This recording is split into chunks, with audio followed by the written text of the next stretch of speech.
राधे राधे बंधुओं, बहुत स्वागत है आपका इंडिया न्यूज़ के डिजिटल प्लेटफॉर्म पर। मैं हूं हरि गोपाल शर्मा। बंधुओं, इस वीडियो में हम बात करेंगे मौनी अमावस्या का पर्व वैदिक और वैज्ञानिक दृष्टि से क्यों महत्वपूर्ण है।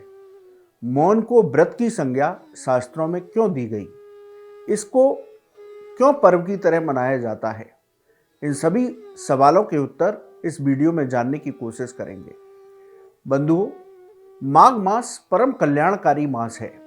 इस मास में भगवान श्री हरि की उपासना करने से साधक की सभी मनोकामनाएं पूरी होती हैं, उसके सभी कष्ट समाप्त होते हैं। माघ मास की अमावस्या मौनी अमावस्या कहलाती है। मौन को एक व्रत की संज्ञा दी गई। यह धार्मिक दृष्टि से देखें तो भगवान कृष्ण ने गीता में कहा कि मैं ऋतुओं में वसंत ऋतु हूं, मैं वृक्षों में अश्वत्थ यानी कि पीपल का वृक्ष हूं, मैं महीनों में मार्गशीर्ष मास का महीना हूं, वहीं व्रतों में मैं मौन व्रत हूं। तो भगवान कृष्ण जिसको अपनी संज्ञा दे रहे हैं वो व्रत है मौन व्रत, यानी कि मौन रहना ही सबसे बड़ी साधना है। जो लोग मौन रहते हैं उनके शब्द बड़े कल्याणकारी हो जाते हैं, उनके शब्दों को एक नई ऊर्जा प्राप्त होती है। इसीलिए आपने देखा भी होगा, बहुत सारे साधु संत हजारों वर्ष तक मौन अवस्था में रहते हैं और उसका लाभ उनको शारीरिक रूप से भी प्राप्त होता है। इससे ऊर्जा का संचय होता है। शास्त्रों में मौन रहना एक व्रत है, क्योंकि शब्द एक ब्रह्म है। शब्द जब स्पेस में जाता है तो उसका रिफ्लेक्शन होता है, यानी कि उसका प्रभाव आपके ऊपर पड़ता है। इसलिए शास्त्र कहते हैं कि बहुत कम बोलना चाहिए। सत्यम ब्रूयात् प्रियम ब्रूयात्, यदि बोलें तो सत्य बोलें और प्रिय बोलें। ऐसे वचन न बोलें जिससे कि किसी व्यक्ति को उससे आघात पहुंचे, क्योंकि शब्दों से दिए गए घाव कभी भरते नहीं हैं। इसलिए शास्त्रों में माघ मास की अमावस्या को मौन व्रत के रूप में मनाने का एक पर्व हमारे साधु संतों ने दिया, सनातन धर्म ने दिया कि कम से कम आप एक दिन मौन रह करके साधना करें, कम बोलें लेकिन प्रिय बोलें।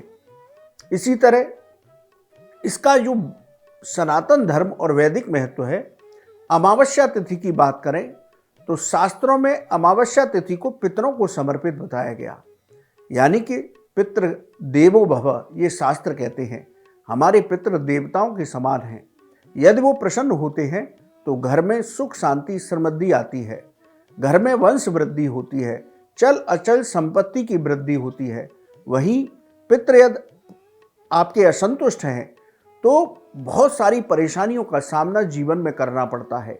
इसके साथ ही आप कोई भी दैवीय कार्य करिए, उसका भी फल आपको प्राप्त नहीं होता, क्योंकि भगवान कृष्ण गीता में कहते हैं कि यदि आपके पितर प्रसन्न है तो देव कार्य भी पूर्ण होंगे। यही वजह है कि कोई भी धार्मिक या मांगलिक कार्य करने से पहले हम पितरों की पूजा करते हैं, उसके बाद देवताओं की पूजा करते हैं। इसलिए अमावस्या तिथि, जिसमें कि मौनी अमावस्या, माघ मास की अमावस्या विशेष तिथि है पितरों को प्रसन्न करने के लिए, उनका आशीर्वाद प्राप्त करने के लिए। मौनी अमावस्या के दिन हमें पितरों के लिए तिल से तर्पण, पिंडदान और श्राद्ध कर्म करना चाहिए। यदि इन सब के लिए आपके लिए पास समय नहीं है तो आप कम से कम एक पात्र में दूध, कुछ सफ़ेद मिठाई को दक्षिणा ये लेकर के रखें, एक पात्र में जल लें, अपने मंदिर के आगे बैठ जाएं और अपने पितरों का स्मरण करें कि आज मौनी अमावस्या का पर्व है। आप मेरे द्वारा दी गई इन वस्तुओं को ग्रहण करें और हम पर अपना आशीर्वाद और कृपा बनाए रखें। इस तरह से मानसिक संकल्प बोलते हुए इन सभी वस्तुओं को किसी योग्य ब्राह्मण को दें और जिस जल से आपने संकल्प बोला है उस बचे हुए जल को किसी पवित्र वृक्ष में डालें, या गाय का जो खूंटा होता है, गाय जहाँ बनती है उस स्थान पर पितरों का ध्यान करते हुए डालें, तो आपके पितरों को मुक्ति शांति प्राप्त होती है। उसके साथ ही आपको भी पितरों की कृपा मिलती है। अब बंधुओं, बात करते हैं मौनी अमावस्या के वैज्ञानिक महत्व की।